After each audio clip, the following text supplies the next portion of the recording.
Welcome to the Invested Dads Podcast, simplifying financial topics so that you can take action and make your financial situation better. Helping you to understand the current world of financial planning and investments, here are your hosts, Josh Robb and Austin Wilson. All right. Hey. Welcome back to the Invested Dads Podcast, the podcast where we take you on a journey to better your financial future. Today, we're going to discuss something that Josh and I are pretty passionate about. That's right. Cake versus yeast donuts. Which is the best? Okay. So first of all, I have to go with the answer is yes. I like both. But if I were to gun to my head, had to choose. Yep. I'm going to go yeast. Yeast? I like the fluff. Yeah, it's lighter. Yeah. You can have 6 without feeling as full as you can like a couple cake donuts. Or 12 if they're hot. Yes. Oh, man. When they're warm. Like Krispy Kreme when they have the light on or whatever, you can go get free ones. Mm-hmm. Oh, they melt in your mouth. They're so But good. for real, we're actually talking about fun things. Not quite donuts. So not quite that fun, but pretty fun. We are going to be discussing investing specifically as it relates to young people. So we're going to talk about some pros, some cons, some numbers, some statistics. We're going to nerd out a little bit. And we're really going to answer the big question. Should I invest when I'm young? Yeah, so that's what a lot of people ask us, especially when they're coming out of college. So early 20s is there's a lot of things going on. Is it all right if I wait because I have student loan debt? I'm looking at maybe getting a house. I'm maybe just getting married. I got to buy a car. All that fun stuff leaving college kind of adds up. And they said, okay, maybe if I just wait a little bit on this investing thing, I'll be making more money later. I can save more. And so you're right, a big question we get. And so one of the things we like to talk about with young people are there's a lot going on in your life. And so let's kind of break that down in a couple different pieces and work through the things you should be doing as a young investor and a young person that's going to be financially savvy, putting all these pieces together. We may not be spring chickens. Yes. But we're close enough that this isn't that far it's not from too what far we've been back. doing. Yes. So hopefully we can provide a little bit of insight that helps people in very practical ways. Yep. And the first thing, we're going to just kind of walk through this list. The first thing is an emergency fund. And you've heard us talk about this in the past, but the idea there is life is not guaranteed to be simple and easy. In fact, usually when you have plans for something, and you start saving up, I'm going to do this, something else is going to come along and need that money, right? Everybody's been there, right? I'm going to save up for this cool vacation, and then your car needs new tires or whatever. And so that's the idea of an emergency fund. It's there for the emergencies that shows up. Because the worst thing that can happen to someone is they don't have that money available, and they're forced to find the money in ways that's going to cost them down the road. Yep. Like putting money on a credit card. I have my own opinions on credit cards. I think they're fine if you can control your spending and you pay them off every month to avoid the interest, because credit cards can charge you a lot of interest, 24% or more. Crazy. It's crazy. Yeah. And if you don't have the means to pay for something and you put it on a card and it takes you a couple months or a year to pay it off, you're paying extra money on that. Oh, yeah. So an emergency fund is kind of the first priority. So young people, that's what we say first and foremost, is you need to be able to cover those unforeseen events. Yep. Now, depending on where you're at in your situation, and I know we've talked about this in prior episodes, it depends. Sometimes it's 3 months, 6 months. If you're single, you want to be a little bit more conservative because you don't have other income to offset you. But if you're married and you're both working, that's dual income. You could, float your way through with, less of a safety net. Or if you're the sole provider, you should probably err on the side of conservative and have more saved up. Yep. Now, if you're, renting and having some roommates, maybe there's fewer costs you have to worry about. Just take that in consideration, but have some money set aside that if your car breaks down, if something happens, you have some money to cover those needs. And a practical note on the emergency savings is get it out of your sight. Yes. So when you build that up, a practical thing that I've done with my family's emergency fund is open up like an online-only savings account that's not tied. It's not at your bank. You don't see it every day. Yep. So you can just automatically transfer it over there, and then you never look at it. It just sits there. And actually, those online-only accounts can provide a little bit better interest too. So kind of a double benefit there. Yep. And you mentioned the other thing too is make it automatic. That's right. If you're saving towards this emergency fund, you don't have it quite where you want it yet, automate your savings there. Yep. Make it automatic. Don't rely on yourself remembering and keeping enough money there to do it. Because everybody knows if you don't have any idea what that money's for, it'll find a way to spend itself. That's right. It'll disappear on its own. So, and automation is key into a lot of the things you'll we're hear going to us be say that talking a about lot. today. So automate. Yep. It takes if you don't have to think about it and it just happens, you're like, oh, guess it happened. yeah, there it goes. That's kind of the concept of paying yourself. That's you right. Make it a priority to set aside the money. The other thing to do along with that is if you get extra money that's unexpected, birthdays, tax refund, that's an easy way to quickly build up that emergency fund is because it wasn't money you're counting on. So it shows up, instead of spending it, sock it away, put it in that savings account until it's where that level you like it, and then that can go back to being your fund spend money. Yep. But in the short term, a tax refund or a birthday cash or something like that, that's an easy way to build up that account quickly. Yep. All right, so that covers the short term. And the reason why that's first and primary is if I am, let's say I want to save for my retirement, I'm going to open up a Roth IRA to save or some sort of retirement account. If a short-term need shows up and I'm putting all my money towards retirement, I'm going to get frustrated because now I'm going to have to either pull money out with a penalty or find some other way to cover that. We do not so that's like why, either of those options. That's why short-term needs need to take priority first. Yep. Get that taken care of before you look long-term. Once that emergency fund is set up, though, then it becomes kind of this balancing act, or what I like to say moderation, of balancing all the different goals that you have for your life. So if you're a young person, chances are you're going to have some sort of debt. Most college students coming out have some sort of college debt. Again, my views on college debt, I don't think there's something wrong with it because there's a value to that debt. It's not like you are getting a car with debt where the minute you drive it off the lot, it's losing value and it's depreciating over time. Yep. Your education provides an opportunity that was not available without incurring that debt. So, as little debt as possible, obviously, but having some college debt, in my opinion, gives you value for it. Now, that's the other key is make sure that there is value there. So depending on what your major is would determine how much debt you should take. There's basket weaving? Probably rather and there's low. There's some great jobs out there that just don't pay a lot, but they're fulfilling in other ways. Yep. That you just don't need $300,000 of debt to do those jobs. All right, and so I had a friend who I knew was getting his master's in library science. Now you can do a lot of things with that, but librarians don't get paid a lot of money, and so make sure that debt load matches what you're going to earn so you can pay it off. Yep. And so there's awesome stuff you can do with all these different degrees. But make sure that when I leave school and I'm going to find a job, that it'll pay me enough to get me to pay off that debt. So coming out of there, so that's one goal you're going to have, paying off this debt. The other goal is I'm going to save. I'm going to be saving, like I mentioned, maybe for a house, maybe for a wedding that's coming up, for kids, all the fun stuff that costs money. Kids aren't cheap. I need to save for. Yes, I know. I got 4 of them. It's they're very expensive, but those are short-term goals, and I need to find a way to save for it. True. And then I got to balance those two goals with the long-term goal of retirement. Because if I'm in my 20s, I'm not looking for retirement and probably for another 30-plus years. And so, that's the thing where it's like, okay, I got all these goals, all different time frames. What am I going to do? Yeah. And that's where that moderation comes in. Wait, now, so you mean people should be thinking about long-term goals even in their early 20s? Yes, and that's where we're going to get to next. We're going to be throwing out some stats and some reasons why waiting is not the best idea for retirement. Yeah. So Josh, yes, time. Yes. Father time. Yes. I think the guy with the hat and the clock. Beard and all that fun stuff. We should have some picture with us with like a clock around our neck. That'd be pretty baller. If you would have made your bet you had bet that the S&P 500 before it hit all-time highs, you weren't cutting your hair.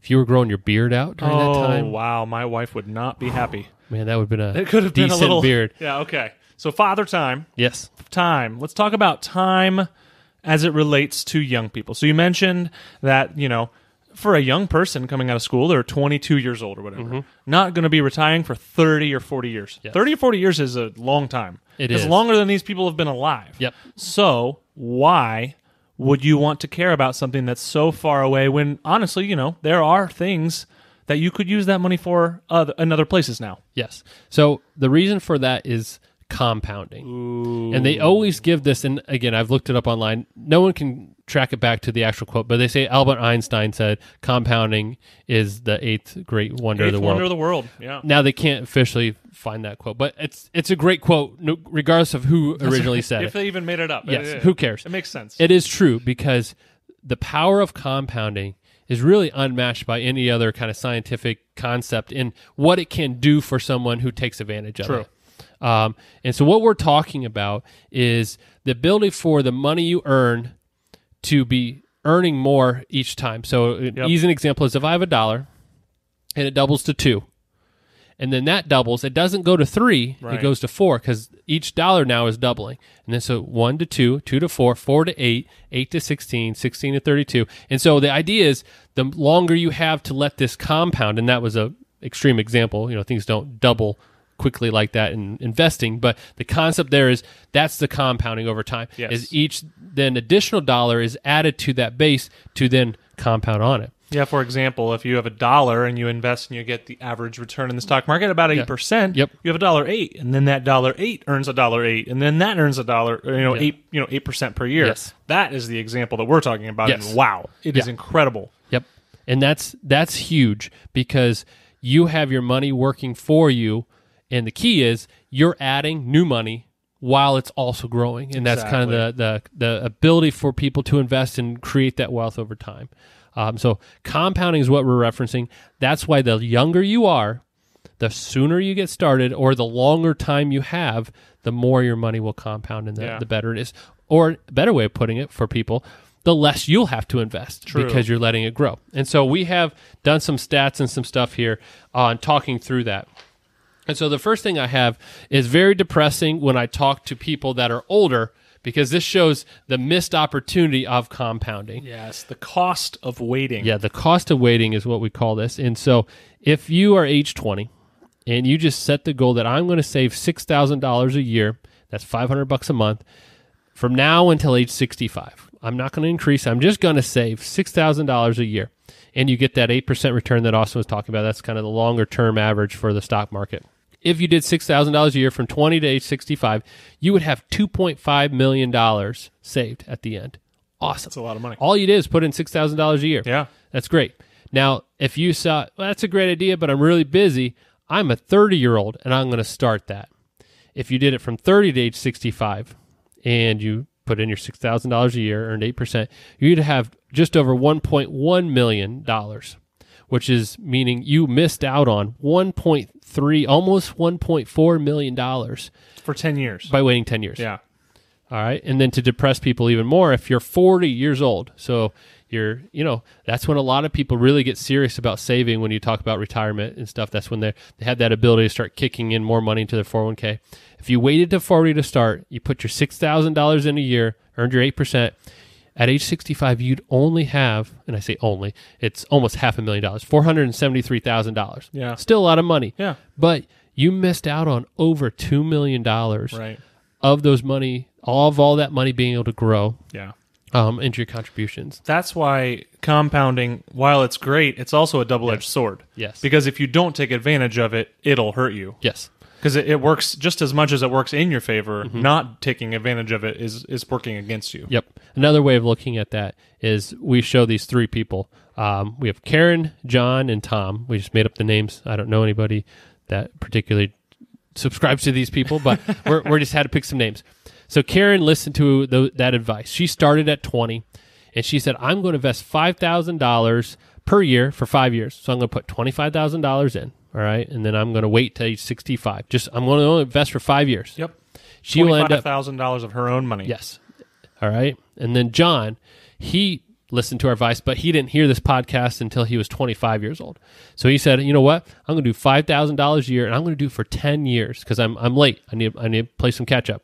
So he's going to put in $50,000, twice as much as Karen did.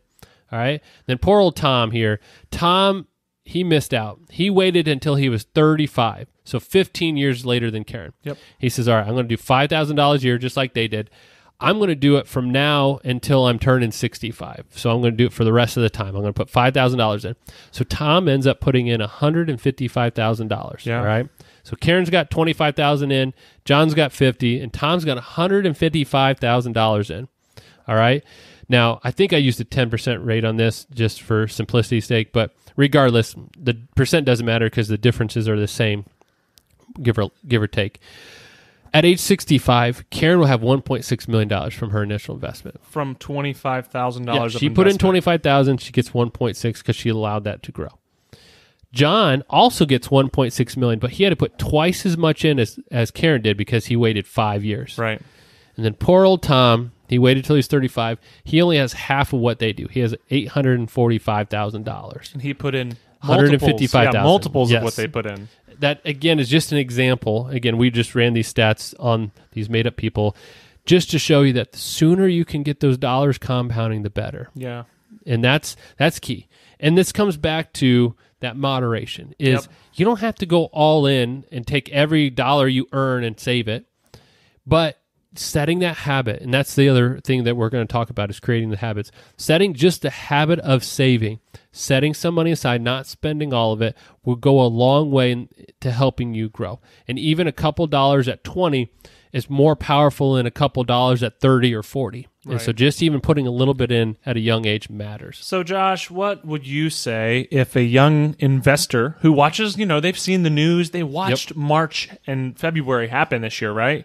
What would you tell a young investor who says, I am scared that if I start investing that I'm going to lose all my money? Yes. So that's the other cool thing about time. Time is more valuable, more powerful than the volatility.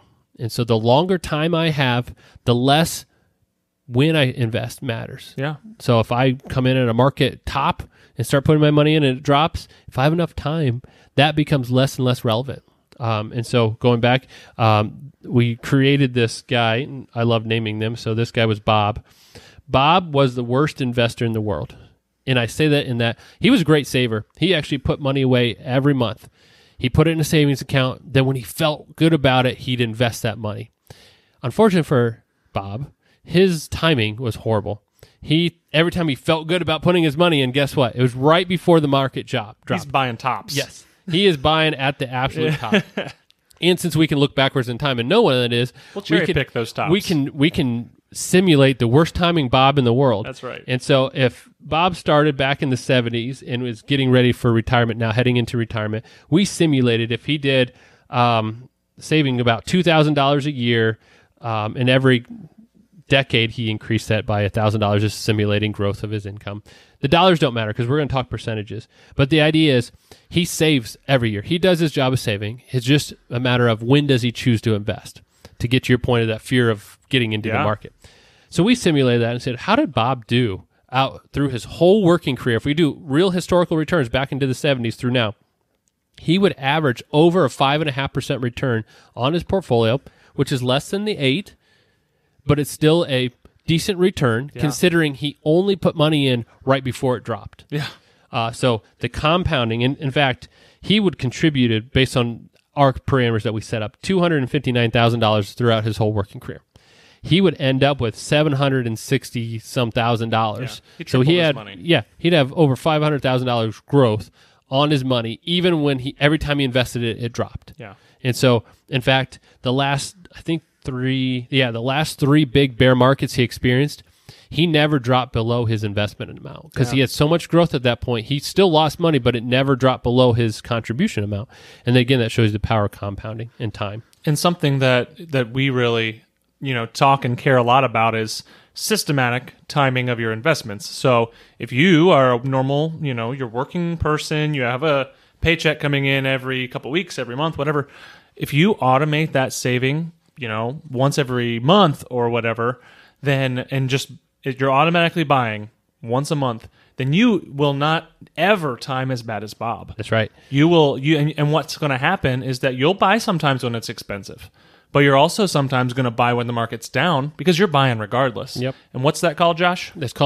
That is called dollar cost averaging. Music to my ears. Yes. So you're averaging the cost of each dollar that you're buying. Yeah. Is really, you take those words and spread it out. Dollar cost averaging is saying, I don't care what the price is. I'm going to buy every set time period, and I'm going to do that over a long period of time, and I'm going to average out the cost throughout that time. Mm-hmm. So if someone dollar cost averaged from 2007 through 2009, guess what?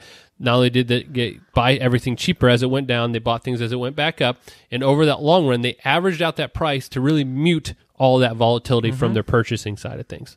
So it's the best way of investing. And you're right, 401ks, they do that automatically. If you have your paycheck, every paycheck, your 401k is making a contribution for you if you've elected to do that. That's dollar cost averaging. That most people are doing that if they're contributing to that 401k. That's how it works.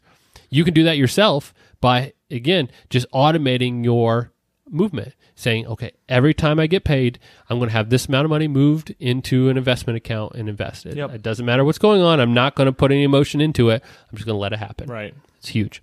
Dollar cost averaging. Remember that. That between that and compounding, those are those are the things you need to think about as a young person when it comes to investing. Yep. So debt. You mentioned debt earlier. Yes. A lot of people coming out of college, student loans, maybe they have a car loan, maybe they have all of these things. Credit card debt, who knows what it could be. So debt. I've heard of a couple terms that you can use to pay off debt, and I want to hear your opinion on them. So one is called, somehow they're both related to winter. Yes. I don't know. Yeah. So be the ice man and tell me, what's the difference between snowball and avalanche, and which is better? Yeah. So, and again, these terms are just kind of used to describe the concept. So the snowball method, if you think about if you take a snowball, it starts out small in your hand, and if you roll that down a hill, you're going to grow over time, right? The snowball is going to roll and pick up more snow and get bigger and bigger. So the concept with the snowball method is you list all of your debts, take everything you have, list all the debts in order from smallest balance to largest balance. So if I owe $20 on this department store credit card or whatever, is this something I purchased? Yeah. And then I have this $20,000 student loan debt or something that I'm still paying down. I order them, smallest to largest, and I pay the minimum amount on everything but the smallest debt that's on my list. And I put as much money as I can towards that, pay that off, and since it's the smallest dollar amount, I'm going to be paying that down pretty quickly. And then once that's done, I take all that payment, move it to the next one, and you just work your way up the debt level from smallest size to largest size. And so Northwestern's Kellogg School of Management did a study back in 2012, and they found that consumers who use this method to pay down debt are more likely to eliminate all their debt than trying to pay it off using the avalanche method. All right? Now let me explain the avalanche method and tell you why some people choose that route. So the avalanche method is the opposite. You go from highest interest rate down to lowest interest rate, and you focus on the highest interest rate first. The concept being that's where I'm paying my most money from interest standpoint. And so I pay the minimum on everything but the highest interest rate and then work my way down. Now, again, credit card debt is a high interest rate, which a lot of times is a smaller debt than maybe a student loan debt. So again, you're still, the order could be similar or close, but the concept there is you're focusing on interest rate. Now, the reason why people choose that is from just straight math, you're actually going to pay less money over the whole time frame using the avalanche method. Right. Because I'm saving interest over however many years it takes me to pay off that debt. Either of those methods work. Statistically, they found from those research that you do better with snowball method. And the reason for that they found is psychological. Right. Smaller debt dollar amount means I get it done quicker. Get a win. I get a win right away. It feels good. Do it again. Look at this. I'm making progress. Let's keep going, right?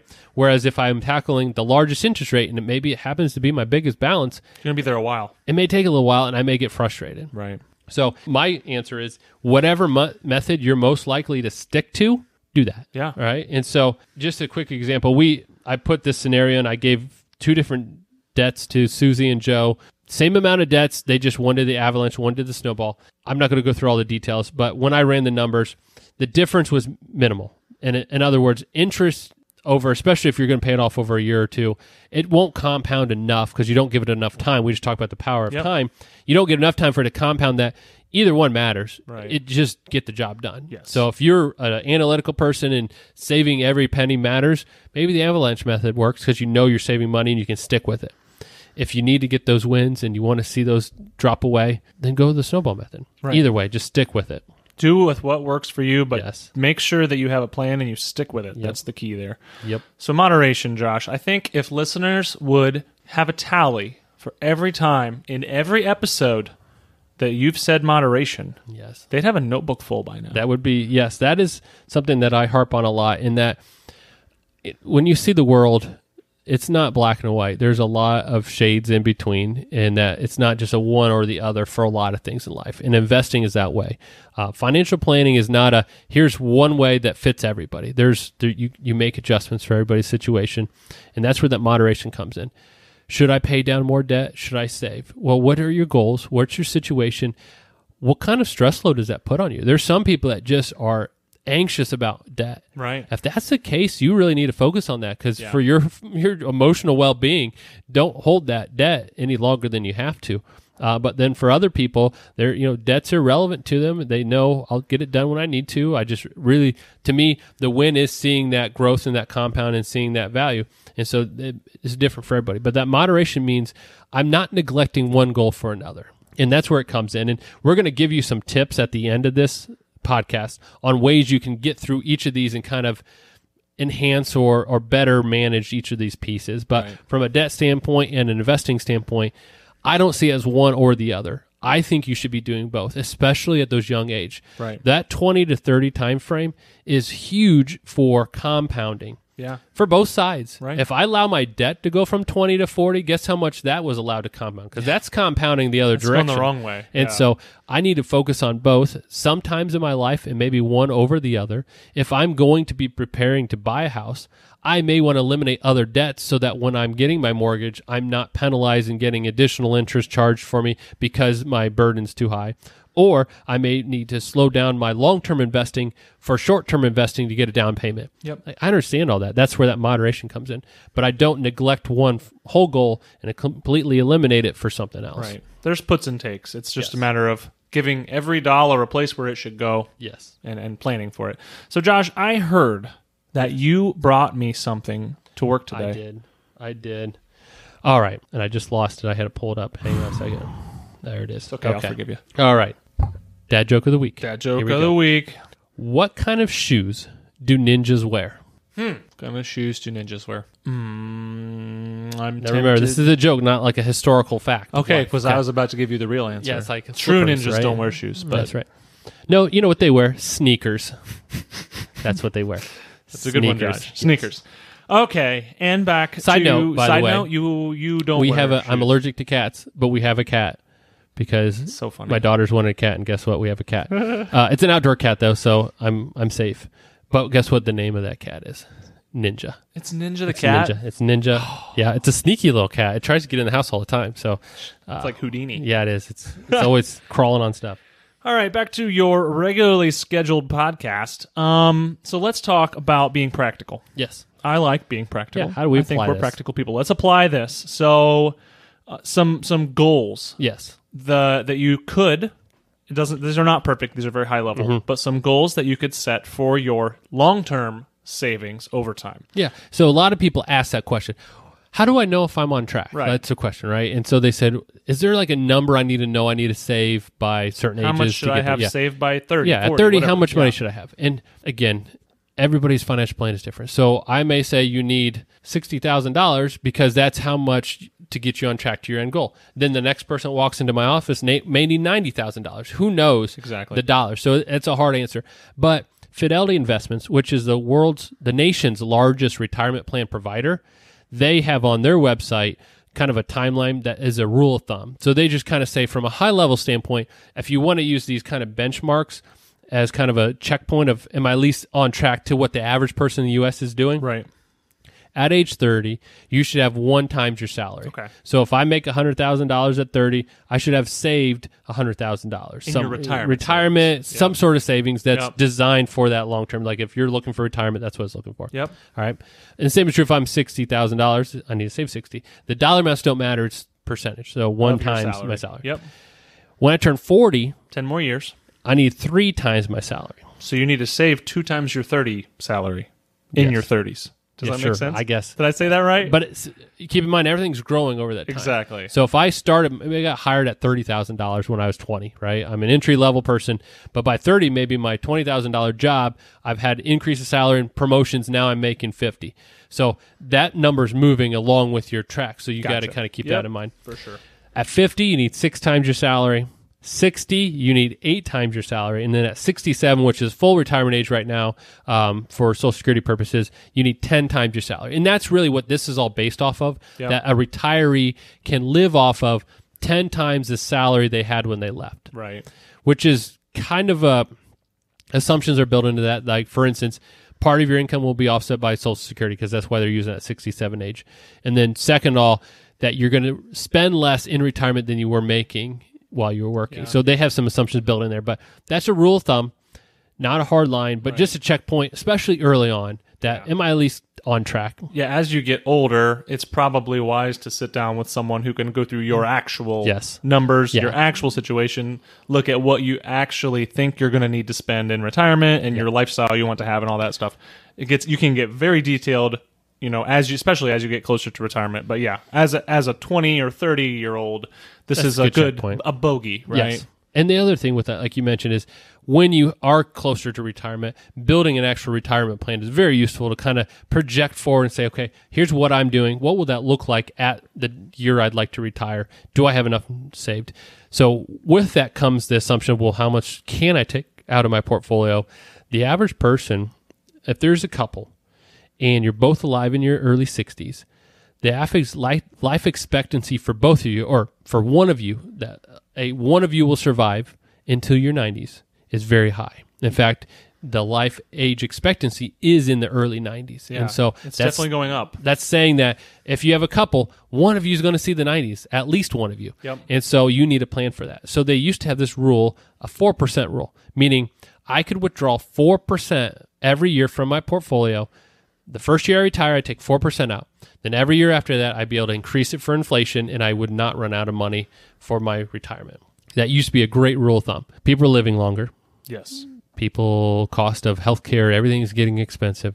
It's debatable now. There's a lot of research out there. Now, there's some things you could do to make that work. And there's actually, you can take a little higher withdrawal rate based on certain rules and criteria. But in general, that's another way of figuring it out. If you say, I know how much I'm going to spend in retirement, or know how much I want to spend in retirement, and you could then divide that by 4%. So that's, I'm doing an example. Do right here. Yeah. Doing it. This is live. Live right here. He's got his calculator. I need $100,000 in retirement. Because I have that right here. Go ahead. I'm going to divide that by 4%. Yep.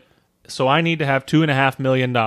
Correct. Saved up for retirement. Yep. If I want to be able to withdraw $100,000 to live on in retirement. Yep. And so then that becomes your target. It's like, okay, now that I know I need $2.5 million, how do I get there? What do I need to save to get there? Then you work backwards from there, and what do I need to save? Because you could, theoretically, if you're earlier in your career, you know how much money you make now, you could high level, assume you get a inflation style raise over time and inflate your salary by 3% a year or whatever until you retire. See where you're at. Then find out how much that would be, and that's how you can back into a number. Yep.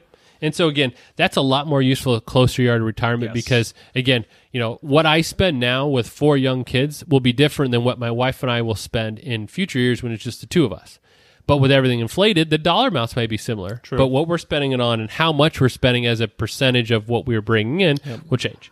Josh, you could have some really expensive taste by then. You never know. Donuts may get really expensive. Who knows? Build that in. Yes. And so those some estimates or some goals there. That's a good benchmark. I was going to point out too that when we're talking about that savings, right? And the reason why this is important, especially for young people, is the median. So 15th percentile, that middle person of retirement people from 32 to 65. Big range. Yep. But those are the people. Yep. $5,000. That's how much they have saved in retirement accounts. That is abysmal. Yes. That's a big word. Sad.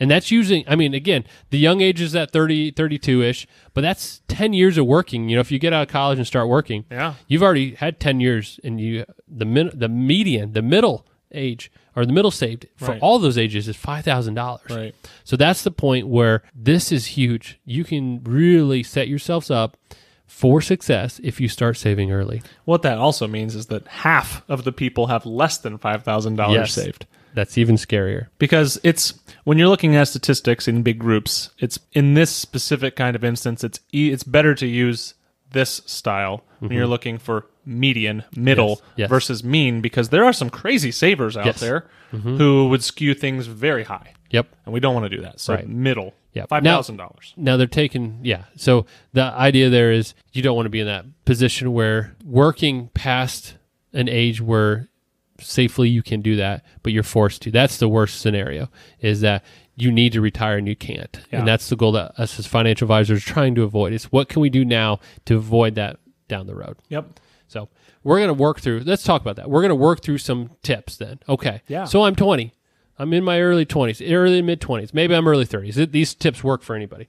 But the idea is, okay, what can I do then to help myself out? So we're going to give you some tips for a couple different things. So the first one is debt payoff, right? We talked about that, the snowball, avalanche method. I don't care which one you do. Pick one. Yes. Automate that, Yeah. right? If I'm going to pay off that debt, instead of waiting to the end of the month and seeing what money is there, at the beginning of the month, I'm going to budget and plan for getting a good chunk of that money to pay down that debt. Now, this is after your emergency fund. Yes, this is after, emergency fund is first. You got that set up, and then I'm focusing on those three goals that we were talking about: the debt, the short-term, and the long-term goals. So I'm focusing, I'm making it automated, and additional surprise money. Again, that was a great way to build your emergency fund. Guess what? It's a great way to pay down debt. Yep. That's right. Oh, I got some extra money. Boom. I'm not going to spend it. Knock it off. I'm going to throw that at one of my debts. So again, that's a great thing to do, rule of thumb. The next thing is mortgage, right? I'm going to get a mortgage. Most people get a 30-year mortgage. Now, mortgage rates are historically low. I mean, we're talking ridiculous. 30 years at 3 and change. Yeah. Yeah. 30 years is still a long time to have debt. So if you can do stuff to pay it off earlier, that's great for you. Frees up some cash flow. So here's some tips. The first one is, instead of paying monthly, pay bi-monthly, which means twice a month. So if I just switch my payment, pay the same amount, but just break it in half and pay bi-monthly, I'll end up, because of how bi-monthly works, paying an extra payment a year. Yep. Because of how the time flow, because there's extra 5 weeks in a month and all that fun stuff. That'll save me 4 years off of my mortgage. That's awesome. Just by splitting it to bi-monthly. Round your payments up. Yep. So if, my mortgage is $466, I'm just going to round it up to $500. Yep. If it's $889, maybe I round up to $1,000. Whatever you want to do. Round it up to whatever number's comfortable in your budget, but pay some extra amount. Any extra dollar that goes in there is going towards your principal with no interest. That is the bonus. Yes, it's great. huge. Another one, make an extra payment each quarter. So just 4 times a year, you just make one extra payment. You budget that out, you plan for it. But doing that will cut your mortgage by almost a third. So you'll knock huge. almost 10 years off of your mortgage just paying those 4 extra a year.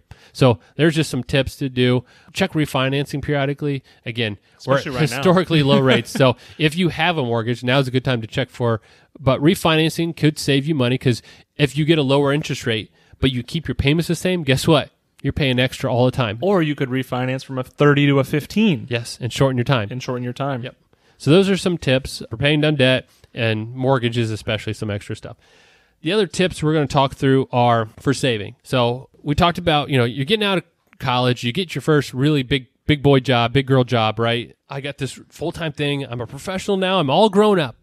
You get that first paycheck, and it's got some extra numbers you're not used to seeing, right? Pays a little bit more than your part-time summer job. Most people tend to then spend that money. Right. So there's 2 things we're going to talk about that really set you apart and set you up for success. The first is controlling or slowing your growth of spending. And so your lifestyle habits will really impact your long-term success. I've done retirement plans where they have the same dollar amount saved between 2 different people, but their spending really makes a difference on whether they're successful or not. Right. So if you have $1 million saved and you want to spend $100,000 a year, because that's what it costs you to take care of all the things you like to do, or if you have $1 million saved and you have a $40,000 threshold, big difference. Huge difference on success. Exactly. And that's something that you have full control over, my spending habits. That's what, so like if you graduate college, you were a college student for probably 4 years, maybe longer. Yep. And you probably had to live pretty affordably because you didn't have a lot of money. If you carry, maybe not everything, but carry some of those, frugal habits into your early adulthood, just be smart. You will set yourself up very, very well. Yes. What's another, okay, so here's an example. Yes. You had a great performance review. Your boss says, wonderful job, Josh. I'm going to increase your salary by 4% next year. Great job. What is a good way to prevent that lifestyle creep and help yourself out with your long-term goals? Yeah, we call that the 50-50 rule.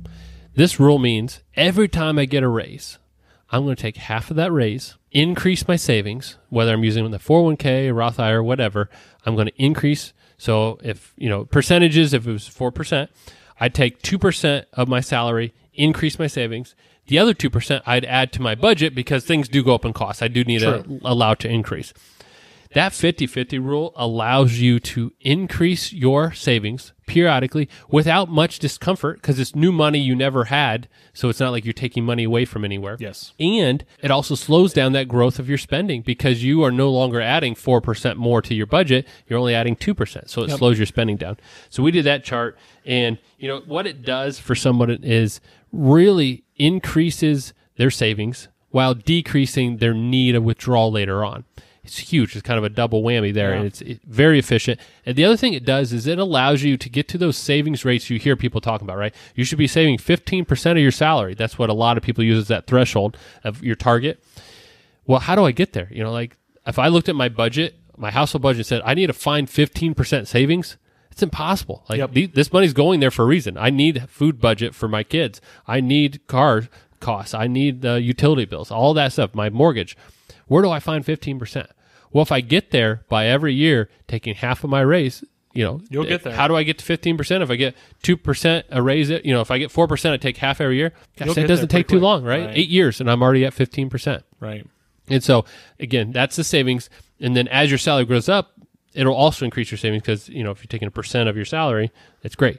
And so, huge. 50-50 rule, start implementing that as soon as possible. Now, you may say, I don't know if I can do half. That's fine. If you get 3%, take 1% increase your savings. Anything. It doesn't matter. Just periodically increasing your savings amount is huge. And again, if let's say I get a promotion, it's mid-year, well, how do I do that? Well, you could do it right then, or you could just set that task to say, okay, at the end of the year, I'm going to readjust it, however you want to do it, but just increase that savings. Huge. Huge. So what is a good vehicle for this kind of savings that young people should really look into? Yeah. So the first thing, and we've talked about this before, if your company has a 401k and they offer a company match, at least put in an amount to get that company match. I'm not going to lie. Free money. Every time I hear 401k, I hear Phoebe say 401k. 401k. That's what she says on Friends. Yeah. So anyway, yes, 401k, great option. You cannot do better than free money. I don't care what you say. Yeah, your return on that is 100%. Like every free. dollar, it's just new. It's 100. Yeah, it's great. It's awesome. And so that's the first thing. So once you get to that match, I'm going to be honest, savings in a 401k above that is great because it's easy to do. You can make those adjustments right away. You just talk to your payroll people and just say, I need to increase it. It's automatically done. Lowers your taxes. Lowers your tax bill. Or if you choose the Roth 401k option, you get the tax-free later on. But either way, you get tax advantage savings. It's doing something for you tax-wise. So I have no problem going above that match. I will say, though, a Roth IRA outside of that retirement account, or the Roth 401k does the same thing. It's after-tax money, so you pay tax now, but you never pay tax again. So if I put $1 in and it grows to 10, I've only paid tax $1, but I now have 10 tax-free dollars. And so it's great. That is great. So my personal opinion is get the match and then look into Roth savings, whether it's in the 401k or outside. In the 401k is also nice because you get, again, automatic it pretty easy. Plus, there's a larger limit to that piece. Yes. There's not the minimum amount, or the maximum amount you put in is about $6,000 per year. Within the 401k, it's the 19.5 that you can do normally. So you get some advantage either way. But a Roth outside of the 401k is a great vehicle because there's also some additional benefits that if you do need to touch the money for a down payment on a house or certain things, you can get that money out. Every dollar you put into a regular Roth IRA can also be pulled out without any tax or penalty because you already been taxed on that money. So there's some flexibility there. But a Roth IRA is huge after the company match. And we actually did an entire episode on account types and what those look like. So if you're more interested in learning about those, we'll link the episode below. So in the show notes, you can check that out. So Josh, this sounds like an awful lot. Yes. For especially a young person maybe coming out of school. If they didn't go to school for finance especially, this could be really daunting. So, what advice can you give listeners who are just wondering what to do and how to make this happen? Yeah. And so the big thing is, and there's a quote that we like to use, failing to plan is planning to fail. Meaning if you don't have a plan in place, well, not only will you not know if you're doing well, there's just no idea of success. And so we think having a plan is huge. And for a lot of people, trying to do that on your own is really hard. It's a very daunting task. So having an advisor you trust is huge. And so we encourage everybody, no matter what your age is, to find an advisor you trust that you're willing to work with to set up these long-term goals, to not only look at these retirement goals, but say, okay, working backwards, what are some of the short-term goals I need to achieve to get there? If I'm hoping to buy a house in 3 years, what do I need to do now to make that an achievable goal? So finding an advisor that you trust and working with a plan with them together. That's huge. Now, some retirement places, they may have someone there you could talk to. So it may not have to be an outside advisor. Some 401k plans and stuff like that offer those services. So if it's available to you with no additional cost, use those. Take advantage of it, especially while you're young. That just say, okay, here's what I need to do. Let me know if I'm on the right track. They can help you along that way. But if you need some more complex, or you got multiple goals you're working towards, college savings, those type of things, finding an advisor, and we recommend a fee-only advisor in that it removes some conflict of their recommendations. Yep. But if there's someone you trust, trust is the most important thing. If there's someone you know and trust, no matter their form of compensation, use them. That's key. That's huge. Well, what do you think? Anything else? Have we touched on everything from a standpoint? I mean, I think that the habits are the key thing. It really is. When you are in your 20s and you are getting started, forming those habits young is going to be amazing. If you do it right, it's going to be amazing in your long-term success. Yeah. But if you don't, it really those are the most impactful years in either way. Yes. So if you make poor choices in your early years, those are going to hurt you the worst in the long term too. So making good choices and making them automatic when you're young is just absolutely paramount. Yeah, you said it right. Habits will build the person that you'll become, and it takes a while for those habits to become routine. But making yourself do that, and you're talking eating right, working out, all those things, it doesn't happen overnight. The same is true with investing. It doesn't happen overnight. But setting yourself up to say, I will save this month. I'm going to set $10 aside, and I'm going to put it in a savings account, and it will be there at the end of the month. I'm not going to touch it. Yep. Building those habits, the habit's more important than the dollar amount. Yeah. Like you said, it's huge, and it will make the long-term success of when you do have more money floating around, that habit will show you and teach you what you need to do with that extra money. Absolutely. It'll be less painful for you to set that money aside and say, oh, I know why I'm saving this. It's okay because I'll need it in the future, and I'll be glad I did. Yeah. So to keep you on track with your long-term investment goals that we have just been talking about, we do have a free gift for you. It's a brief list of 8 principles of timeless investing. It's on our website. Check it out. It's a wonderful PDF you can take with you. Do whatever you want with it. So check that out if you would like some help and just some kind of good checking points to make sure you're on track there. Yes. Josh, how can people help us to just grow and support this podcast? Yeah. So obviously, like we've said in the past, subscribe to us so you get these updates, so you know when we release a new episode. Leave a review, especially on Apple Podcasts. That helps with ranking, helps more people find us. Email us if you have any questions. If something popped up in this episode, they said, I need to know a little more about, shoot us an email. We'd love to talk with you. Or if you have a suggestion for a topic, we'd love to hear those because we want to talk about what you guys want to hear about. And what's that email? Email is hello@theinvesteddads.com. And we do read every email. Yes, we do. And then also share this episode. If you have some young people in your life that you think would be beneficial to hearing this, make sure you share this with them. All right. Well, until next Thursday, have a good week. All right. We'll talk to you later. Bye. Thank you for listening to the Invested Dads podcast. This episode has ended, but your journey towards a better financial future doesn't have to.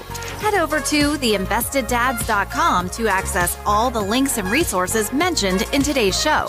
If you enjoyed this episode and we had a positive impact on your life, leave us a review, click subscribe, and don't miss the next episode. Josh Robb and Austin Wilson work for Hicks & Zerker Capital Management. All opinions expressed by Josh, Austin, or any podcast guests are solely their own opinions and do not reflect the opinions of Hicks & Zerker Capital Management. This podcast is for informational purposes only and should not be relied upon for investment decisions. Clients of Hicks & Zerker Capital Management may maintain positions in the securities discussed in this podcast. There is no guarantee that the statements, opinions, or forecasts provided herein will prove to be correct. Past performance may not be indicative of future results. Indices are not available for direct investment. Any investor who attempts to mimic the performance of an index would incur fees and expenses which would reduce returns. Securities investing involves risk, including the potential for loss of principal. There is no assurance that any investment plan or strategy will be successful.